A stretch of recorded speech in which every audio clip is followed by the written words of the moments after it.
Welcome viewers. அறிவியல் ஆராய்ச்சினா முதல்ல நமக்கு ஞாபகம் வர்றது கண்டுபிடிப்புகள் தான். ஆனா எல்லா ஆராய்ச்சிகளும் நல்லதுக்கு மட்டும்தான் நடந்துச்சுன்னு நம்மளால சொல்ல முடியாது. சில பரிசோதனைகள் பார்த்தீங்கன்னா இன்னைக்கு வரைக்கும் இந்த உலகம் ஃபுல்லா விமர்சிக்கப்படுது. அந்த அளவுக்கு கொடூரமான எக்ஸ்பெரிமெண்ட்டுகள் இந்த உலகத்துல நிறைய பண்ணியிருக்காங்க. இன்னைக்கு அப்படிப்பட்ட ஒரு 5 உண்மை சம்பவங்களை பார்க்கலாம். ஃபஸ்ட்டு நம்ம பார்க்க போகிறது த பிட் ஆஃப் டிசப்பியர். 1970களில் அமெரிக்க உளவியல் ஆராய்ச்சியாளர் ஹாரி ஹார்லோ தனிமை ஒரு உயிரை எப்படி பாதிக்கும்னு தெரிஞ்சுக்க ஒரு எக்ஸ்பெரிமெண்ட் ஒன்று நடத்தியிருக்காரு. இறந்த குட்டி ரிசர்ச் குரங்குகளை அவங்களோட அம்மாவிடமிருந்து பிரித்து த பிட் ஆஃப் டிசப்பியர்னு பேர் வைக்கப்பட்டு தனிமை அறையில் அடைச்சி வச்சுருந்துருக்காங்க. அங்கே சாப்பாடும் தண்ணீரும் எல்லாம் கிடைக்கும். ஆனால் வேறு எந்த உயிரையும் பார்க்க முடியாது. அதாவது கூட இருக்கிற அந்த குரங்குகள்லாம் பார்க்கவே முடியாது. ஏன்னா அந்தளவுக்கு இருட்டாக இருக்கும்.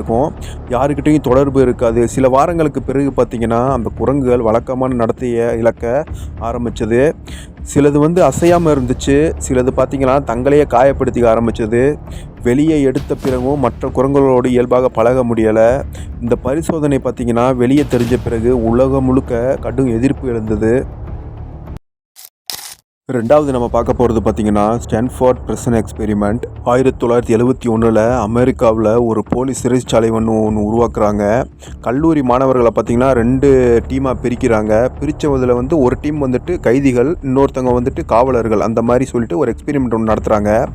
ஆரம்பத்தில் இது ஒரு சாதாரண உளவியல் பரிசோதனை தான் நினச்சாங்க. ஆனால் சில நாட்கள்லேயே பார்த்தீங்கன்னா காவலர்களாக இருந்த மாணவர்கள் பார்த்தீங்கன்னா அதிகாரத்தை தவறாக பயன்படுத்த ஆரம்பிச்சிருக்காங்க. கைதிகளை அவமானப்படுத்துறது, மன ரீதியாக துன்புறுத்துறது மாதிரி விஷயங்கள் நடந்திருக்கு. நிலைமை மோசமாக போனதுனால திட்டமிட்ட காலத்துக்கு முன்னாடியே எக்ஸ்பெரிமெண்ட்டை ஸ்டாப் பண்ண சொல்கிறாங்க. ஸ்டாப் பண்ணிட்டாங்க. அதிகாரம் கிடைத்தா சாதாரண ஒரு மனிதர்களோட நடத்தியே மாறிவிடுமா என்ற ஒரு பெரிய விவாதத்தை இந்த எக்ஸ்பெரிமெண்ட் உருவாக்கியிருக்கு.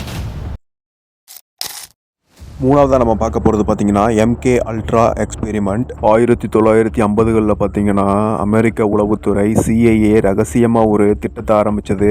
அதுக்கு பேர் பார்த்தீங்கன்னா MK அல்ட்ரான்னு வைக்கிறாங்க.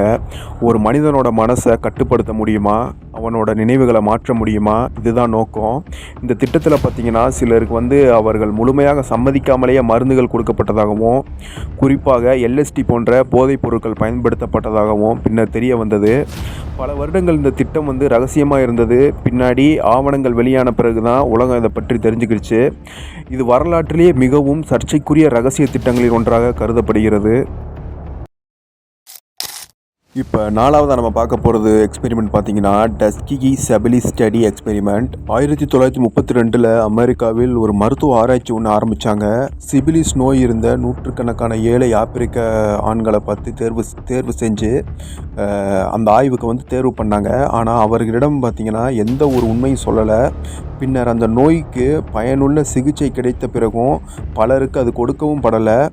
நோய் எப்படி முன்னேறுதுன்னு பார்க்கத்தான் இந்த முடிவு எடுக்கப்பட்டதாக பின்னர் சொல்லியிருக்காங்க. இதனால் பல குடும்பங்கள் பாதிக்கப்பட்டிருக்கு.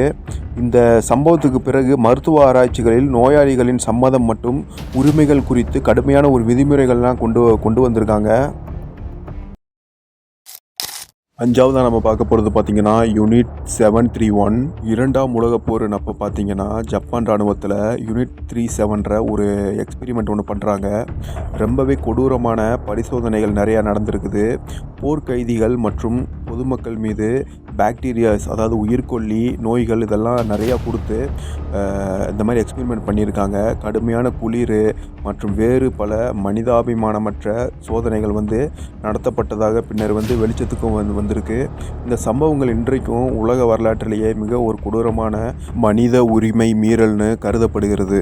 இந்த 5 சம்பவங்களும் நமக்கு ஒரு விஷயத்தை நினைவூட்டுது. அறிவியல் வளர்ச்சி முக்கியம், ஆனால் அது மனிதாபிமானத்தோட சேர்ந்து இருக்கணும். இல்லைனா அறிவியலே மனிதர்களுக்கும் விலங்குகளுக்கும் வேதனையை உண்டாக்கும் கருவியாக மாறிடும். இதுபோல் உண்மையிலேயே நடந்த இன்னும் அதிர்ச்சிகரமான சம்பவங்களை தெரிஞ்சுக்கணும்னா நம்ம சேனலை சப்ஸ்கிரைப் பண்ணிக்கோங்க. மறக்காமல் பெல் ஐகான் கிளிக் பண்ணிக்கோங்க. Thanks for watch.